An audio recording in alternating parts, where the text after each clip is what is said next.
Ayúdanos a difundir este mensaje. Visita amorfraternal.org/donaciones. Estás escuchando El Rey que no ves, una serie de estudio bíblico del libro de Apocalipsis. Padre, te damos gracias, Señor, por tu palabra, porque tú no nos has dejado solos. Tenemos tu Espíritu Santo que nos guía, que nos dirige, que nos enseña. Y también, Señor, por medio de tu palabra, tenemos como tú te revelas a nosotros y nos muestras tu plan. Señor, te pedimos para que a través de tu palabra abras nuestros ojos y podamos contemplar con expectación, Señor, ese regreso tuyo, donde tú pondrás en orden, Señor, esta creación, donde tú, Señor, establecerás tu justicia, tu reino, y donde podemos gozarnos con tu presencia en medio nuestro, Señor. Mientras llegue ese día, Padre, danos un corazón fiel, un corazón que sea leal, Señor, a tu persona, y que podamos seguirte mientras pasamos por este mundo que sabemos que un día terminará y llegamos a esa nueva era donde tú, Señor, harás nuevos cielos, nueva tierra, y donde tú mismo estarás en medio de tu pueblo. Te damos muchas gracias en el nombre de Jesús. Amén. Capítulo 11 termina por fin con la séptima trompeta. Y si tú te acuerdas, hemos visto los 7 sellos que fueron abiertos. Ese rollo, ese libro que estaba sellado, por fin se abre. Y en el séptimo sello, cuando empezaba lo bueno, estamos esperando lo bueno, en el séptimo sello, lo que sucede es que hay un silencio. En el capítulo 8 de Apocalipsis, el verso 1 así comienza: cuando abrió el séptimo sello, se hizo silencio en el cielo como por media hora. Y fue algo inesperado, porque veíamos que cada vez que un sello se abría, había una nueva visión. Y era acción, ¿no? Acción, los 4 jinetes del Apocalipsis. Y luego quinto sello, las almas de los mártires bajo el altar. Y luego vemos que se abre el sexto sello y vemos el día del Señor con truenos y relámpagos y un terremoto que sacude las estrellas, el sol, la luna. Y por fin llegamos a las trompetas.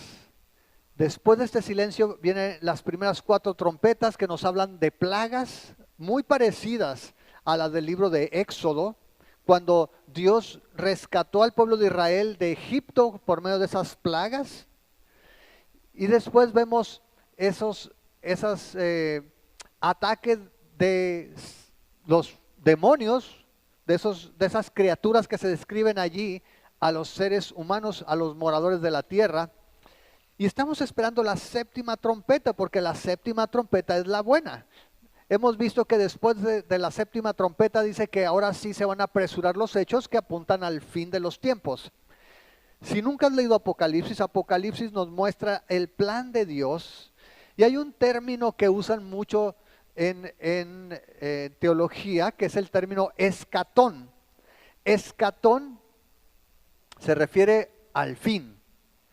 Y cuando tú lees Apocalipsis te vas a dar cuenta que todos los eventos descritos siempre apuntan a ese regreso de Dios, al regreso de Jesús para reinar. Y es precisamente lo que nos describe la séptima trompeta, pero lo hace de una manera muy particular, porque después de que suena, en lugar de ver la acción desarrollarse, nos va a dar el resultado sin darnos el detalle. Y lo que va a hacer Juan es que nos va a dar el detalle de lo que sucede en esta trompeta en los capítulos que vienen. Pero aquí lo que vemos es que en el verso 15, el séptimo ángel toca la trompeta y hubo grandes voces en el cielo que decían: los reinos del mundo han venido a ser de nuestro Señor y de su Cristo, y Él reinará por los siglos de los siglos. Es decir, es un contraste entre el silencio del capítulo 8, donde se abre el séptimo sello, con este escándalo, este estruendo de voces que se oye cuando se suena la séptima trompeta.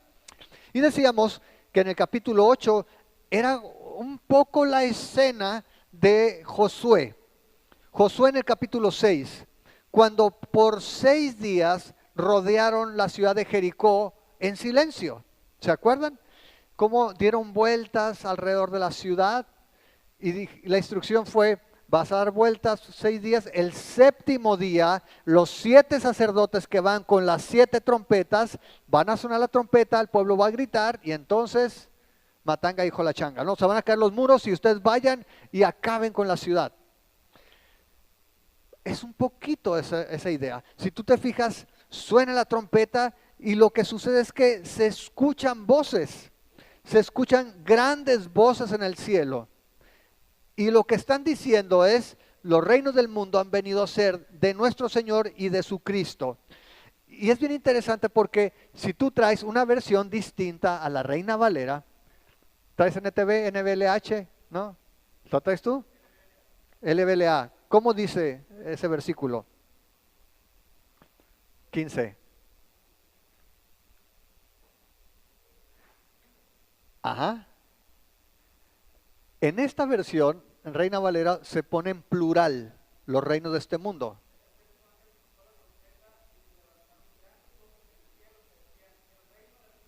El reino en singular. Las versiones, las traducciones más modernas la van a poner en singular, que es lo correcto. Dice el reino de este mundo, no dice los reinos de este mundo. Porque a lo que se está refiriendo aquí Juan no es a las diferentes naciones, sino al sistema que gobierna la tierra, a la autoridad que gobierna la tierra. Cuando tú piensas en el reino de este mundo, tienes que ver cuál es la fuerza o la influencia predominante en el mundo. Y cuando tú lees en la Biblia quién gobierna el mundo, Juan lo describe en Primera de Juan, capítulo 2, verso 16, diciendo, porque todo lo que hay en el mundo, ¿qué es? Los deseos de la carne, los deseos de los ojos y la vanagloria de la vida no provienen del Padre, sino del mundo. Es decir, Juan, el mismo Juan que escribió Apocalipsis, es este mismo Juan que escribió las epístolas de Juan. Y él dice, el mundo está dominado por los deseos de los hombres. Ellos quieren tener lo que su carne desea, lo que sus ojos ven, lo que es la gloria de su persona.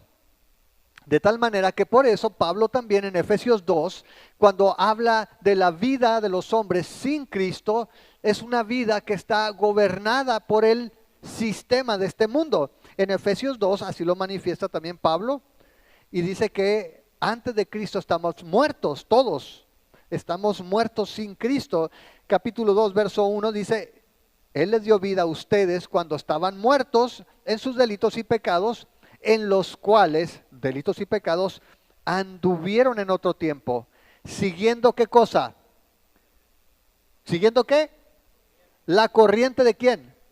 De este mundo, la corriente de este mundo. ¿Cómo es esa corriente? Dice allí, conforme o de acuerdo al príncipe de la potestad del aire, el espíritu que ahora opera en los hijos de desobediencia, entre los cuales también todos nosotros vivimos en otro tiempo. ¿Y qué es lo que pensábamos o queríamos? Dice, vivíamos en los deseos de nuestra carne, haciendo la voluntad de la carne y de los pensamientos, y éramos por naturaleza hijos de ira, lo mismo que los demás. El reino de este mundo es el reino de nuestros deseos. Es el querer vivir de una manera aparte, separados de Dios. Lo vamos a ver más adelante.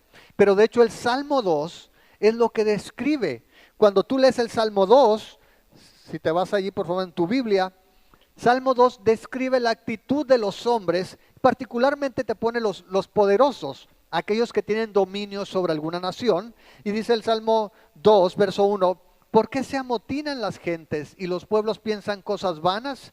Se levantarán los reyes de la tierra y príncipes consultarán unidos contra Jehová y contra su ungido, diciendo, rompamos sus ligaduras y echemos de nosotros sus cuerdas. Están diciendo, ¿por qué tenemos que obedecer a Dios? ¿Por qué tenemos que vivir de una manera que estemos sujetos a Dios? Y es una conspiración de los hombres diciendo, vamos a deshacernos de toda relación, vamos a romper los lazos que nos unen a Dios. Y eso es lo que sucede en el mundo. De hecho, en la mañana yo comentaba cómo muchas personas que no se acercan a Dios lo hacen bajo el pretexto de que Dios no existe porque las cosas están mal. Y cuando vemos el mundo, de hecho parece que alguien más lo gobierna. Cuando vemos las cosas que pasan en el mundo, muchas personas dicen, ¿cómo puede el mundo estar así? Si Dios existiera, las cosas no estarían tan mal.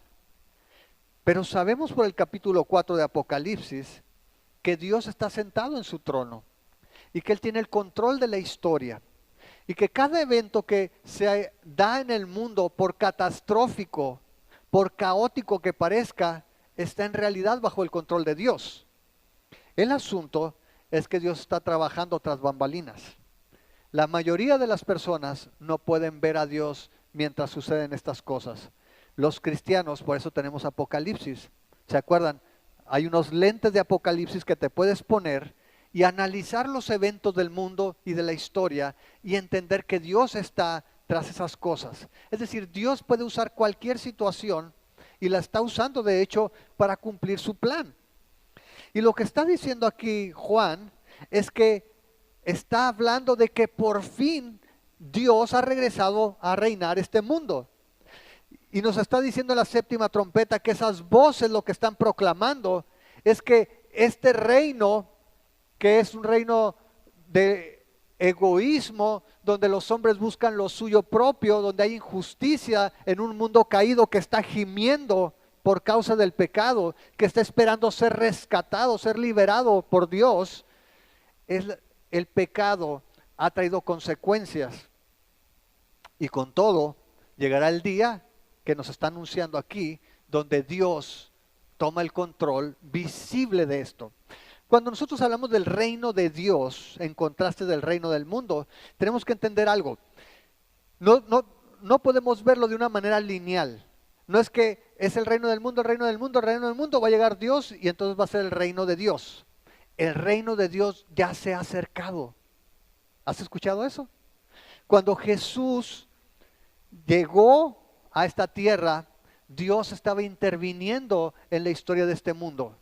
Y Jesús en Mateo 4 es tentado por Satanás después de pasar días sin comer en el desierto. Comienza a predicar en Mateo 4:17 y la predicación de Jesús es: arrepiéntanse porque el reino de los cielos se ha acercado. Es decir, cuando Cristo vino a este mundo, el reino de los cielos entró en la historia del mundo, en la historia de los hombres, en la historia de la humanidad. No fue de una manera tajante, es decir, el reino de los cielos está empalmado con el reino de los hombres, con el reino de este mundo ahorita. Y es la realidad que vivimos los cristianos todos los días. ¿En qué manera? Cuando nosotros hemos creído en Cristo, dice la Biblia que somos hechos ¿qué? En 2 Corintios 5, somos nuevas criaturas. Pero ¿cuántas de ustedes nuevas criaturas han caído de repente en los viejos hábitos? Y dices, ¿qué pasó? Que no soy nuevo. ¿Por qué sigo haciendo estas cosas? Porque estás en la realidad que es un concepto que los teólogos dicen el ya, pero aún no. Es already but not yet en inglés. ¿Qué significa eso? Que Dios ha intervenido en el mundo, pero sigue conviviendo dos realidades en este mundo. En nuestra persona está la realidad de una nueva creación, que de repente aparece el viejo, ¿quién? El viejo hombre. Es decir, no hemos sido todavía liberados de la presencia del pecado. En este mundo, aun cuando hemos sido santificados, cuando creímos, estamos en un proceso ¿de qué? De santificación progresiva, que va a ser culminado ¿cuándo? Cuando el Señor nos llame o el Señor regrese. De tal manera que Cristo comenzó a predicar, dijo, el reino de los cielos se ha acercado, pero el mismo Mateo capítulo 6 nos muestra a Cristo enseñando a orar a los discípulos y les dice, cuando oren, oren de esta manera, Mateo 6:10, que venga tu reino, que se haga tu voluntad como en el cielo, así también en la tierra. Entonces tenemos esas dos realidades conviviendo. El reino de los cielos se ha acercado, pero estamos orando porque el reino de los cielos venga. Ahora, es importante a veces pensamos que el reino de los cielos, no sé si tú lo habías escuchado, pero yo he escuchado de iglesias, de cristianos que dicen, vamos a traer el reino de los cielos, vamos a venirnos a vivir todos aquí y vamos a hacer puras tiendas cristianas y vamos a comprar entre nosotros nada más porque vamos a extender el reino. Eso no es el reino. Perdón a los que quieren poner tiendas cristianas, pero no ese es el reino. No, algunos dicen, no, el reino dice que hay que recibir el reino como si fuéramos niños, entonces significa que si nosotros abrazamos esta ética de ser pacificadores, entonces el reino va a venir y no, ese tampoco es el reino. La Biblia nos habla literalmente de un reino, nos habla de un rey literal que va a venir a este mundo literal y que va a ejercer dominio literal sobre toda criatura. Y en Filipenses se nos dice que toda lengua, toda rodilla se doblará y toda lengua confesará que Jesucristo es Señor para gloria de Dios Padre. Literal. Estamos esperando que este rey regrese, pero aquí nos está diciendo cómo va a ser, bueno, no cómo va a ser, nos está diciendo que sucedió ya. Cuando suena la séptima trompeta dice, las voces claman que este reino ha sido o ha llegado a ser el reino del Señor. Y mira cómo dice, normalmente cuando en el Nuevo Testamento dice Señor, usualmente se refiere a Jesús, pero aquí hay una distinción. Aquí dice, ha venido a ser de nuestro Señor y de su Cristo. Y de su Cristo. Y reinará por los siglos de los siglos. Esa es la duración, ese es el término del reinado del Señor. Ahora, cuando nosotros pensamos en el reino de Dios, tenemos que pensar en términos de lo que nos describe aquí. Dice que Dios va a aparecer, va a derrotar a sus enemigos, va a salvar a los suyos. Los que hemos puesto nuestra confianza en Él, los que hemos sido salvos, seremos recompensados también. Y los que le han rechazado serán juzgados. De hecho, ahorita lo vamos a ver a detalle.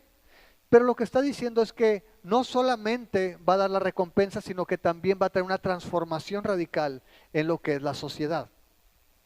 Hemos visto pasajes como Isaías en el capítulo 11, cuando nos habla de una paz que no hemos conocido, donde dice que puede estar el león con el cordero, los niños pueden tomar serpientes venenosas sin peligro.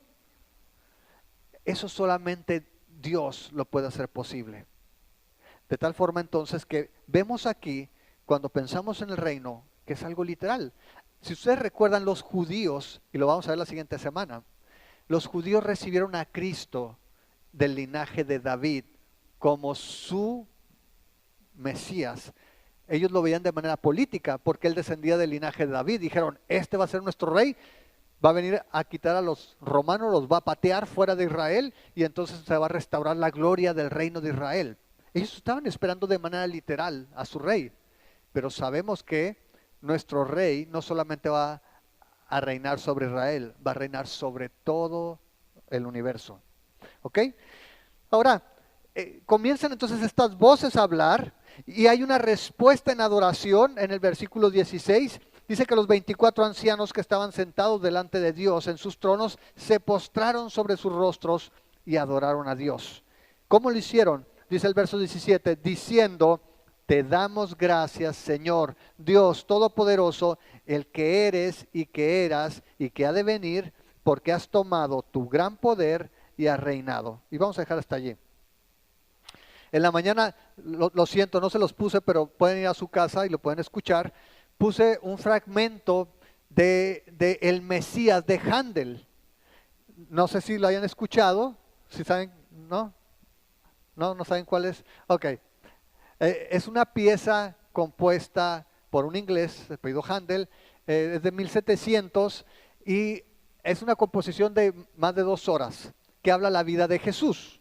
Pero hay un fragmento que es el Aleluya, es clásico, si no anduviera mal de la garganta se los cantaba, pero es un clásico, cuando lo escuches vas a saber cuál es.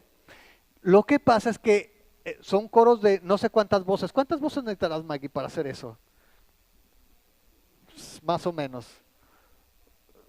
40.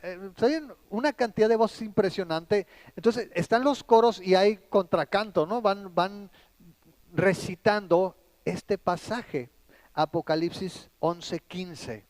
Y dice eso, los reinos, el reino de este mundo han llegado a ser los reinos de nuestro Señor y reinará para siempre y siempre.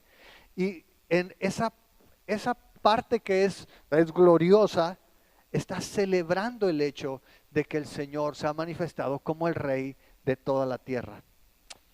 Aquí lo que vemos es que los ancianos, al escuchar esta noticia, su respuesta es piso, ¿no? Se van y adoran al Señor con sus rostros en el suelo. Y esa es la respuesta apropiada para alguien tan glorioso. Por eso en Filipenses se nos dice que cristianos y no cristianos se van a arrodillar ante la gloria del Señor. Es la respuesta en adoración. Ahora, si traes otra versión que no sea Reina Valera, si traes una versión nueva, te vas a dar cuenta de un detalle, porque lo que dicen los ancianos en el verso 17, te damos gracias, Señor Dios Todopoderoso, el que eres y que eras y que has de venir, es una fórmula que hemos escuchado varias veces en Apocalipsis, continuamente se ha mencionado para hacer referencia a Cristo o al Señor. Sin embargo, aquí hay una distinción. En los textos originales se omite la última parte. ¿Alguien además de Saúl trae otra versión? ¿Una NTV? ¿Sí? ¿Qué dice Delma, por favor?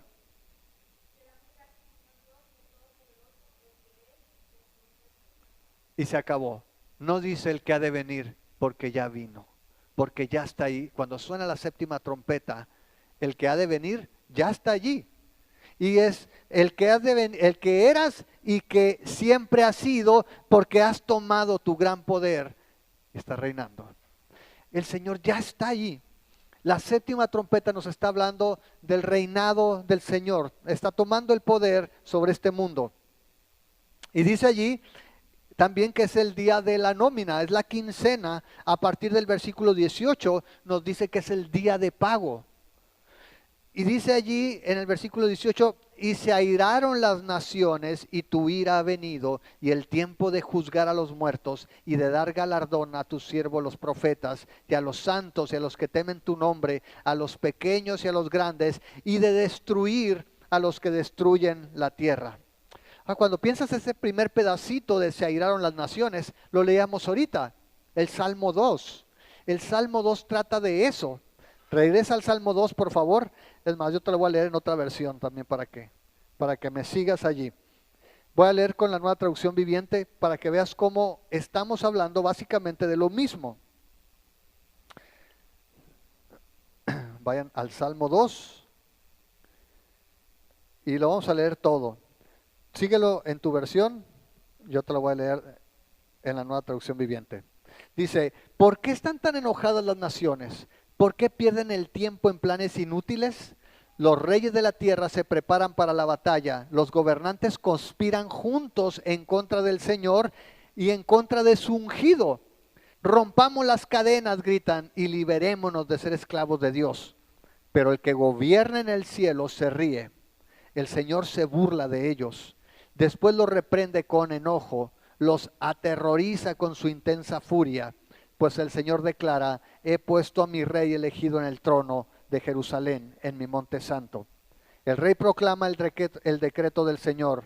El Señor me dijo, tú eres mi hijo, hoy he llegado a ser tu padre. Tan solo pídelo y te daré como herencia a las naciones, toda la tierra como posesión tuya. Las quebrarás con vara de hierro y las harás pedazos como si fueran olla de barro. Ahora bien, ustedes reyes, actúen con sabiduría. Quedan advertidos ustedes gobernantes de la tierra. Sirvan al Señor con temor reverente y alégrense con temblor. Sométanse al Hijo de Dios, no sea que se enoje y sean destruidos en plena actividad, porque su ira se enciende en un instante, pero qué alegría para todos los que se refugian en Él. Si traes una nueva versión internacional, va a decir al final, cuando dice sujétense o honren, gracias. Honren, dice, bésenle los pies al Hijo. ¿Se acuerdan los ancianos yendo al pisito? Dice, bésenle los pies al Hijo, porque su ira se enciende, pero bienaventurados los que confían en Él. Y esa es la distinción. Y hemos visto cómo en Apocalipsis hay dos bandos nada más. De hecho, fuera de Apocalipsis también, pero Apocalipsis lo pone de manera muy clara. Jesús así lo dijo: el que no está conmigo, contra mí es. Y el que no junta, desparrama. En Apocalipsis así es. El pueblo de Dios, los que siguen al Cordero, y los moradores de la tierra, los que siguen a la bestia. Cuando menciona aquí el sistema del mundo, es los que viven conforme al mundo y los que viven conforme al reino de Dios. De tal manera que Salmo 2 pinta a los hombres haciendo una conspiración para no vivir sujetos a Dios. No solamente a Dios, dice a Dios y a quién, su ungido. ¿Quién es ungido? Su Cristo, al que menciona aquí en el verso 15. Los reinos del mundo han venido a ser de nuestro Señor y de su Cristo. Es la acción del Padre y el Hijo. Y en el Salmo lo que dice, los hombres se han rebelado y Dios está bien mortificado, dice ahí, el que está sentado en el trono en el cielo, se ríe de ellos. ¿Por qué? Porque en el verso 5 dice, hablará a ellos en su furor y los turbará con su ira. ¿Y se acuerdan en el capítulo 6? Que huían como ratas, que dice que le decían a los montes, vengan sobre nosotros, y se escondían en las cuevas. Y eso es lo que está planteando. Cómo los hombres se empeñan en rechazar a Dios, pero cómo Dios sigue reinando en su trono, aunque no es visible para la mayoría, pero Dios es el soberano del universo. Él es el que está en control de todas las cosas. No es visible en este momento, pero será visible en su regreso. Y entonces no habrá duda. ¿Cuál es el contraste que vemos aquí en ese día de pago? Todos nosotros tenemos que rendir cuentas a Dios.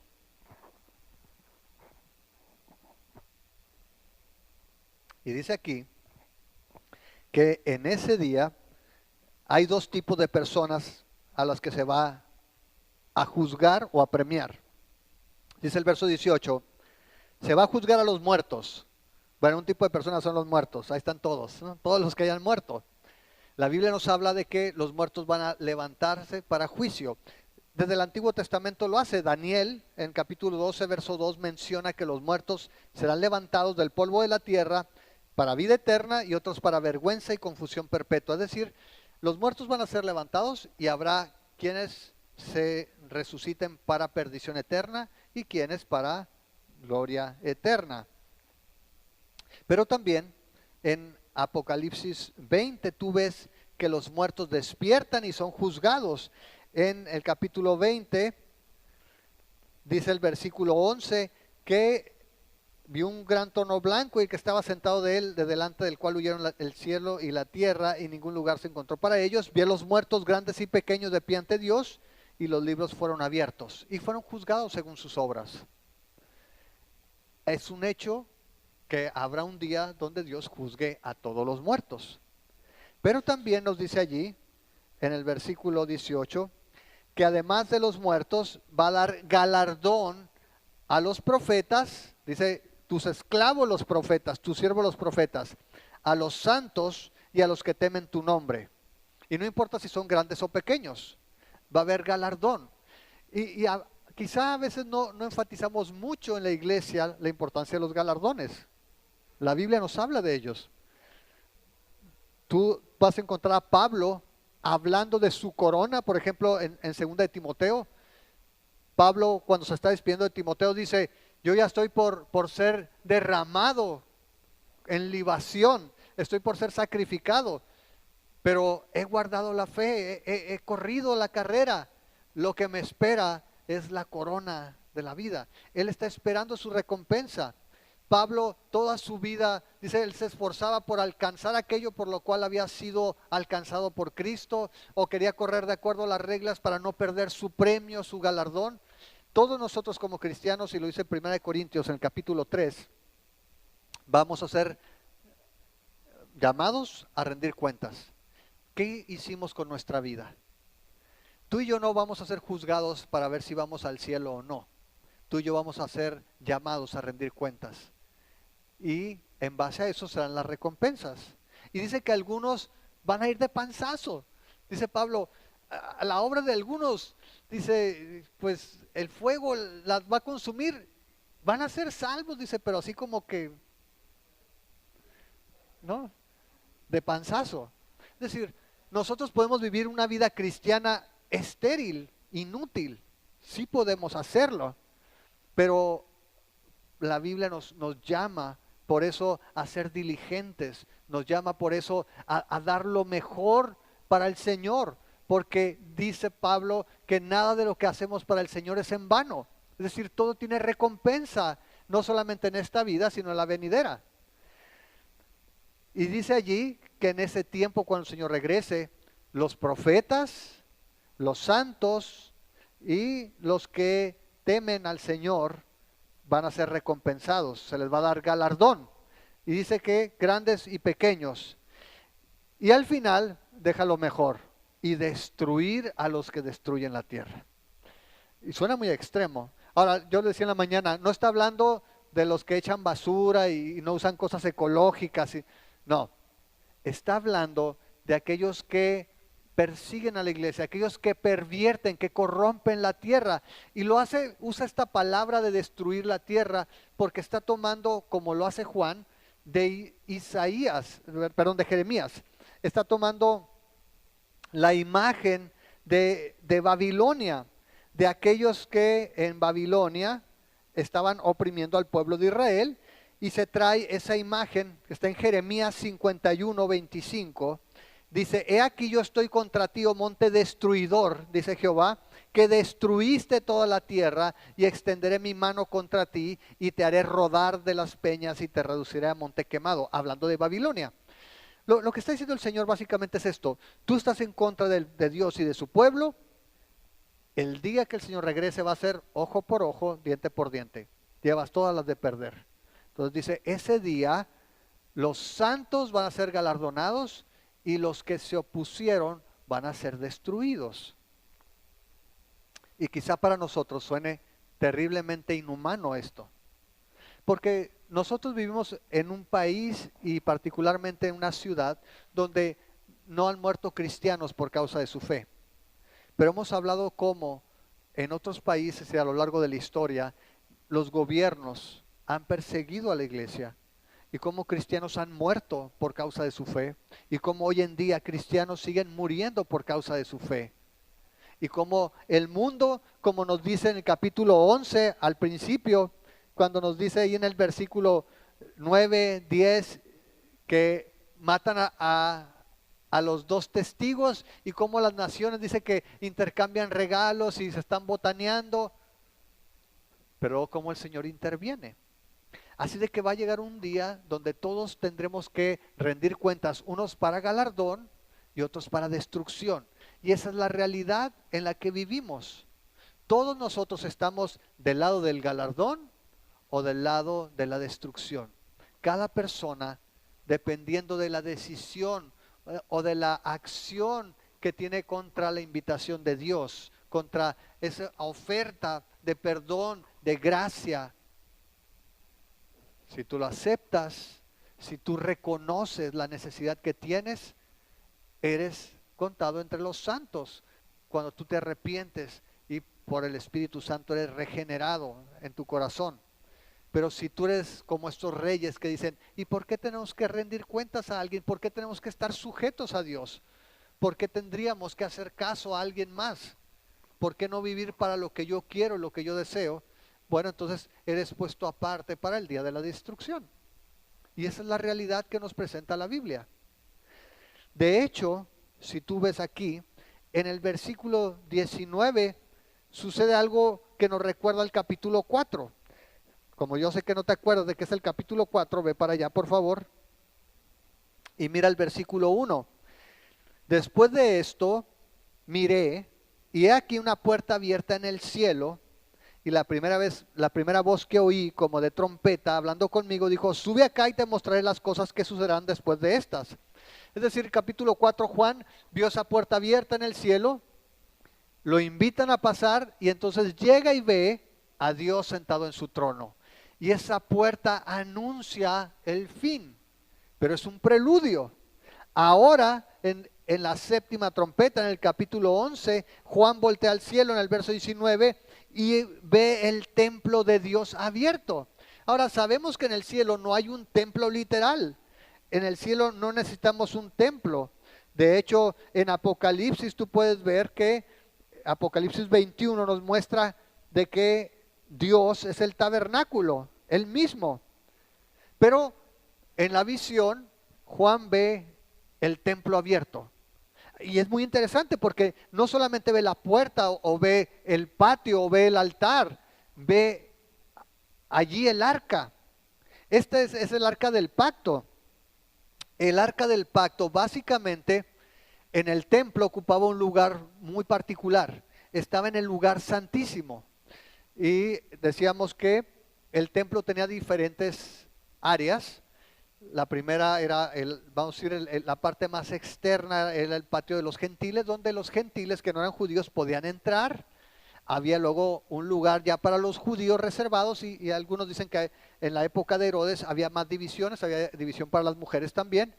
Pero luego estaba el lugar santo, donde entraba el sacerdote a ministrar, y luego estaba el lugar santísimo, que era el lugar donde solamente el sumo sacerdote podía entrar una vez al año, en el día de la expiación, en el día del Yom Kippur, cuando tenía que ofrecer sacrificio por él, purificarse, un ritual de purificación, y luego entraba a pedir perdón por los pecados de todo el pueblo de Israel. Y allí adentro estaba el arca. Y el arca era una caja de madera cubierta en oro, tenía una tapa, y esa tapa tenía dos ángeles, dos querubines con las alas apuntando uno enfrente del otro, y allí era donde se ponía la sangre para la expiación. Y la tapa se le llamaba el asiento de misericordia. Esa arca representaba la presencia de Dios. Si ustedes recuerdan, por ejemplo, en 2 de Samuel, capítulo 6, David quería traer el arca de regreso a la ciudad de Jerusalén. Y dice en 2 de Samuel 6:2 que se levantó David, partió de Balá de Judá con todo el pueblo que tenía consigo para hacer pasar de allí el arca de Dios, sobre la cual era invocado el nombre de Jehová de los ejércitos que mora entre los querubines. Es decir, el arca era la presencia de Dios, ahí se representaba la presencia de Dios. Por eso no podías tocarla. Por eso se murió Usa. ¿Se acuerdan el que quiso detener el arca que iba a caer del carro? Y murió, porque representaba la presencia de Dios. Juan está en la tierra y ve en el cielo que se abren las puertas del templo y ve el arca allí. Y lo que está diciendo esa imagen, esa visión en la séptima trompeta es que la presencia de Dios se ha manifestado. Y la presencia de Dios se ha manifestado para misericordia. Allí es donde se expiaban los pecados del pueblo. Pero esa misericordia es para aquellos que temen a Dios, para sus siervos, los profetas, para los santos.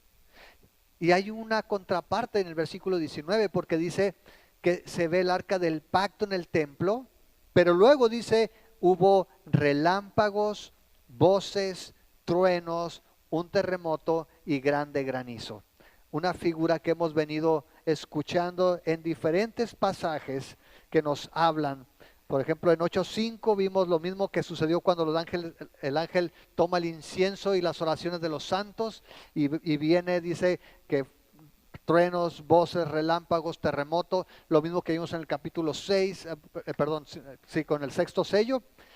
¿Y qué representa eso? La presencia de Dios, pero la presencia de Dios para juicio. De tal manera que lo que nos está diciendo Juan es que el Señor ha aparecido para mostrar misericordia a los suyos, pero para traer juicio a los hombres que se oponen, aquellos que se llaman los moradores de la tierra.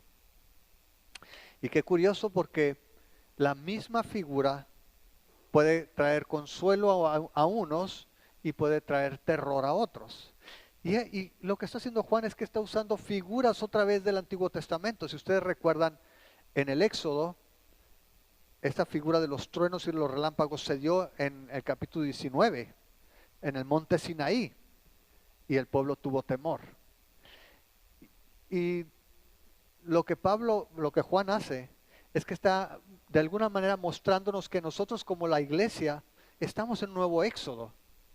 Estamos pasando de este mundo que es como Egipto, donde Faraón se equipara a Satanás, el que tiene esclavos en este mundo, y es Dios el que nos está llevando a la tierra prometida. Y lo que está usando esas plagas que se mencionan en las trompetas y esta presencia de Dios que trae terror y esta arca, nosotros somos el pueblo que está pasando este éxodo. Y aquí nos dice, el Señor ha aparecido. Y para el pueblo de Dios, este es motivo de consuelo, de gozo, como lo dice en Apocalipsis 21:3. Dice, oí una gran voz del cielo que decía, he aquí el tabernáculo de Dios con los hombres, y Él morará con ellos, y ellos serán su pueblo, y Dios mismo estará con ellos como su Dios. Y mira las consecuencias de esto. Enjugará Dios toda lágrima de los ojos de ellos, y no habrá muerte, ni habrá más llanto, ni clamor, ni dolor, porque las primeras cosas pasaron. Tú y yo hemos sido salvos en el momento que creímos en Cristo. Y cuando tú y yo creímos, fuimos salvos del juicio. Somos salvos del juicio. La ira de Dios no viene sobre nosotros y vimos que su pueblo está sellado para que la ira de Dios no caiga sobre su pueblo. Fuimos hechos libres del poder del pecado. El pecado no se enseñorea de nosotros porque hemos muerto al pecado. Pero el pecado sigue siendo una realidad presente en este mundo. Cuando el Señor venga, no habrá más pecado. Y es por eso que no habrá muerte. Y es por eso que no hay dolor. Y es por eso que no hay llanto. Y es por eso que las cosas son hechas nuevas. Y dice, el tabernáculo, el templo ahora es Dios mismo. Dios en medio nuestro. Y cuando tú lees esto, quizá te acuerdes de Israel, porque estas promesas se las daban a Israel. El Señor iba a ser su Dios, Israel iba a ser su pueblo, pero ahora la está abriendo a todo su pueblo, a toda la iglesia. Y esa es la promesa que nosotros tenemos, y esa es la oportunidad que tenemos también nosotros de ver el futuro con confianza, con seguridad, con certeza de que nosotros no vamos a juicio, de que el Señor está en control de todas las cosas, aún en este mundo que parece caótico. Dios sigue siendo el rey, pero un día lo veremos reinando, y lo verán no solamente su pueblo, sino sus enemigos. Y entonces tú y yo, como los ancianos, tendremos que responder también en adoración. Lo podemos hacer ya, no tenemos que esperar a que venga. Tú y yo podemos adorarlos de ahorita, y podemos humillarnos como estos ancianos lo hacían para adorarlo a Él. Cuando este reino se convierta en el reino de nuestro Señor y de su Cristo, cuando Él manifieste de una manera visible que tiene el poder, cuando las naciones ya no se levantarán en ira contra Dios, cuando los santos serán recompensados, cuando los malvados sean destruidos, y cuando Dios mismo esté entre nosotros por toda la eternidad. Así de que, ¿por qué no le adoramos al Señor?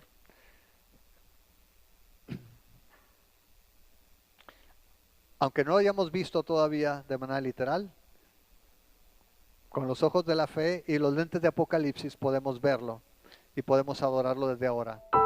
Escuchaste El Rey que no ves, una serie de estudio bíblico del libro de Apocalipsis. Encuentra más estudios bíblicos en amorfraternal.org. Síguenos en redes sociales, Instagram, YouTube y Facebook.com/amorfraternal.org.